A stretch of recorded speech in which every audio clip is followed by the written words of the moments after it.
پاکستان کا مؤثر ترین کردار، خطے میں امن کی امید برقرار۔ ٹرمپ نے جنگ بندی میں توسیع کر دی۔ امریکی صدر نے کہا وزیر اعظم شہباز شریف اور فیلڈ مارشل نے ایران پر حملہ نہ کرنے کی درخواست کی۔ مذاکرات کی کامیابی تک سیز فائر رہے گا۔ سوشل میڈیا پوسٹ میں لکھا ایران مالی طور پر تباہ ہو رہا ہے، روزانہ $50 کروڑ کا نقصان، فوج اور پولیس کو تنخواہیں نہیں مل رہی، لوگ نقدی کے لیے ترس گئے۔ وہ چاہتے ہیں آبنۂ ہرمز فوراً کھول دی جائے، لیکن ایسا نہیں ہوگا، ناکہ بندی بھی برقرار رہے گی۔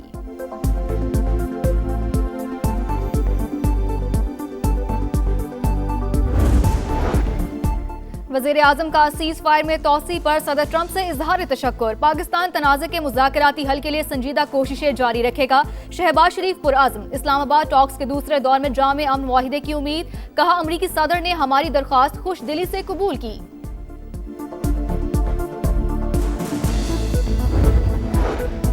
اسلام آباد ٹاکس، امریکہ کو مذاکرات کے لیے ایرانی جواب کا انتظار۔ نائب صدر جے ڈی وینس آج پاکستان نہیں آ رہے، وائٹ ہاؤس کی تصدیق۔ نیو یارک ٹائمز کے مطابق تہران سے مثبت رد عمل آتے ہی J D Vance short notice پر پاکستان آ سکتے ہیں۔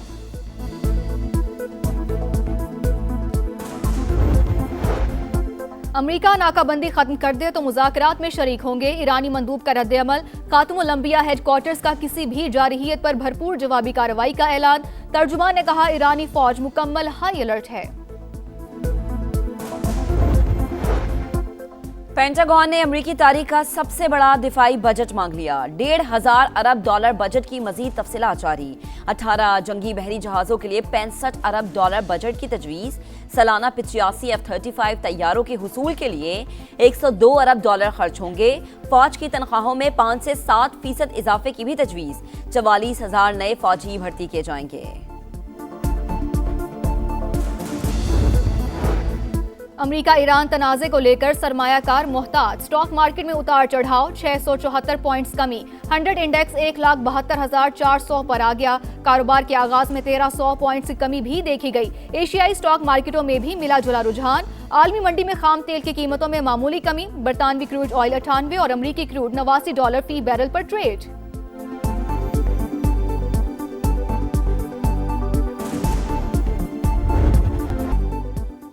مذاکرات کے لیے پاکستان جانے کا حتمی فیصلہ ابھی نہیں ہوا۔ ایران نے بتا دیا۔ صدر پزشکیان نے دھمکیوں کے سائے میں مذاکرات کو ناقابل قبول قرار دیا۔ کسی دباؤ میں نہ آنے کا اعلان۔ کہا ہمیں ایک دشمن کے بجائے متعدد طاقتوں کا سامنا ہے۔ ایرانی وزیر خارجہ عباس عراقچی کا کہنا ہے ناکہ بندی کا امریکی اقدام جنگ کے برابر ہے۔ کسی تجارتی جہاز پر حملہ آور عملے کو یرغمال بنانا سنگین جرم۔ ایران اچھی طرح جانتا ہے پابندیوں کو کیسے بے اثر کرنا ہے۔ ترجمان ایرانی وزارت خارجہ اسماعیل بقائی کہتے ہیں امریکہ کی جانب سے متضاد پیغامات اور اقدامات سامنے آ رہے ہیں۔ ایرانی بندرگاہوں پر بحری ناکہ بندی بین الاقوامی قانون کی خلاف ورزی ہے۔ امریکہ ناکہ بندی ختم کرے گا تو اسلام آباد مذاکرات میں شریک ہوں گے۔ ایرانی مندوب کا رد عمل۔ امیر سعید نے کہا کچھ ایسے اشارے ملے ہیں امریکہ ناکہ بندی ختم کرنے کو تیار ہے۔ UN سیکریٹری جنرل کا امریکہ کی جانب سے جنگ بندی میں توسیع کا خیر مقدم۔ انتونیو گوتریس نے کہا جنگ بندی میں توسیع کشیدگی کم کرنے اور اعتماد سازی کی جانب ایک اہم قدم ہے۔ مذاکرات دیر پا امن کے لیے ضروری ہیں۔ پاکستان مشرق وسطی میں امن کے لیے پرعزم، تنازع کے حل کے لیے ہر ممکن کوششیں کر رہے ہیں۔ فیلڈ مارشل عاصم منیر نے امن مذاکرات میں اہم کردار ادا کیا۔ وہ خطے میں استحکام کے لیے محنت کر رہے ہیں۔ وزیر اعظم میاں شہباز شریف کی سما سے خصوصی گفتگو۔ کہا پاکستان کا عالمی امیج بہتر اور مثبت تاثر مزید مضبوط ہوا۔ پاکستانی قوم امن پسند، ہمارا پیغام دنیا بھر میں استحکام ہے۔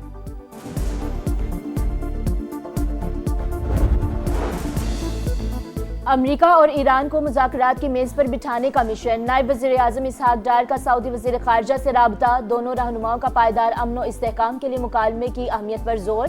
نائب وزیر اعظم اور چینی سفیر کی ملاقات۔ علاقائی صورتحال کا جائزہ۔ خطے میں امن کے لیے پاکستان کی سفارتی کوششوں کی بھرپور حمایت۔ اسحاق ڈار کی مصری وزیر خارجہ سے بھی ٹیلی فونک گفتگو۔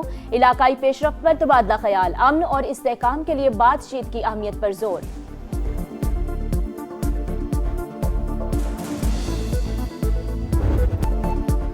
ایرانی وفد کی اسلام آباد امن مذاکرات میں شرکت کی تصدیق کا انتظار ہے۔ وفاقی وزیر اطلاعات عطا اللہ تارڑ کا ایکس پر پیغام لکھا، پاکستان بطور ثالث ایرانی حکام کے ساتھ مسلسل رابطے میں ہے، اب تک باضابطہ جواب موصول نہیں ہوا، خطے میں امن کے لیے مخلصانہ کوششیں کر رہے ہیں۔ پاکستان کی امریکہ اور ایران سے اعلیٰ سطح پر بات چیت جاری ہے۔ امریکہ ایران مذاکرات کے دوسرے مرحلے کی میزبانی کے لیے اسلام آباد تیار، خصوصی مہمانوں کی آمد کے پیش نظر وفاقی دارالحکومت میں سیکیورٹی انتہائی سخت۔ ایرانی پارلیمنٹ کی قومی سلامتی کمیٹی نے آبنائے ہرمز پر کنٹرول کے لیے قانون منظور کر لیا۔ ایرانی میڈیا کے مطابق آبنائے ہرمز سے گزرنے والے بحری جہازوں سے فیس لی جائے گی۔ قانون تحت ایران کو حق ہوگا وہ حفاظتی خدمات کے نام پر جہازوں سے ٹیکس وصول کرے۔ ایران مخالف ممالک کی بحری جہازوں پر سخت پابندیاں عائد کی جائیں گی۔ امریکی محکمہ خزانہ نے ایران پر نئی پابندیاں عائد کر دیں۔ ایران، ترکیے اور یو اے ای میں موجود 14 افراد، کمپنیز اور ہوائی جہازوں پر پابندیاں۔ حکام کے مطابق کمپنیاں ہتھیار اور ڈرونز کے پرزے حاصل اور منتقل کرنے میں ملوث ہیں۔ یورپی وزرائے خارجہ کا ایران کے خلاف پابندیوں میں توسیع پر اتفاق۔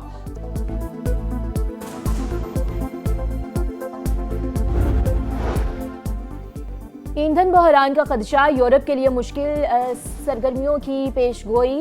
انرجی کمشنر یورپی یونین کے مطابق جیٹ فیول اور ڈیزل کی قلت ہو سکتی ہے۔ آبنائے ہرمز آج کھل جائے تو گیس پیداوار بحال کرنے میں کئی سال لگ سکتے ہیں۔ ایندھن بحران سے نمٹنے کے لیے اقدامات شروع کر دیے۔ امریکہ ایران کشیدگی میں کمی کی کوششیں کر رہے ہیں۔ وزیر اعظم، نائب وزیر اعظم اور فیلڈ مارشل کا تاریخی کردار، دنیا بھر میں آج سبز پاسپورٹ کی عزت ہو رہی ہے۔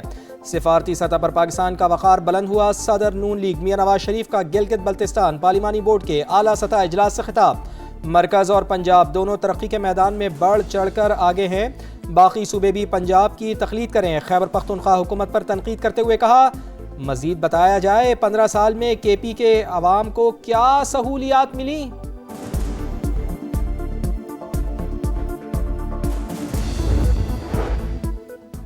صدر مملکت سے گورنر اور وزیر اعلیٰ سندھ کی ملاقات، سیاسی صورتحال اور ترقیاتی منصوبوں پر بات چیت۔ صدر آصف علی زرداری کا مؤثر طرز حکمرانی اور عوامی فلاح یقینی بنانے اور مؤثر اشتراک پر زور، کہا قومی اور صوبائی سطح پر ہم آہنگی کو فروغ دیا جائے۔ محمود خان اچکزئی اور پی ٹی آئی قیادت میں دوریاں، اپوزیشن لیڈر اہم فیصلوں پر اعتماد میں نہ لینے پر ناراض۔ 9 اور 19 اپریل کے جلسوں کے اعلان سے پہلے مشاورت نہ کیے جانے کا شکوہ۔ بیرسٹر گوہر معاملات سلجھانے کے لیے سرگرم۔ وزیر اعلیٰ کے پی سہیل آفریدی سے ملاقات، محمود خان اچکزئی سے مشاورت کرنے پر اتفاق، کہا اچکزئی صاحب کی اگر کوئی ناراضگی ہے تو ہم دور کریں گے۔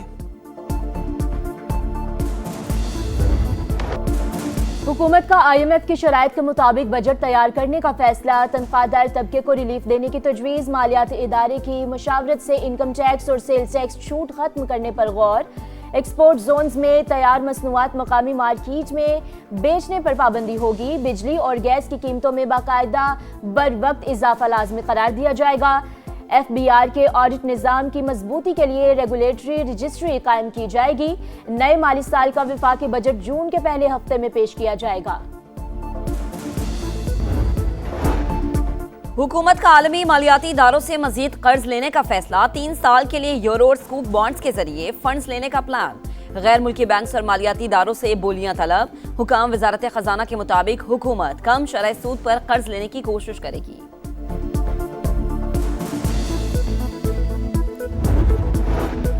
لاہور میں منکی پاکس کا پھیلاؤ، ایک اور مریض میں وائرس کی تصدیق ہو گئی، مریضوں کی مجموعی تعداد 33 ہو گئی۔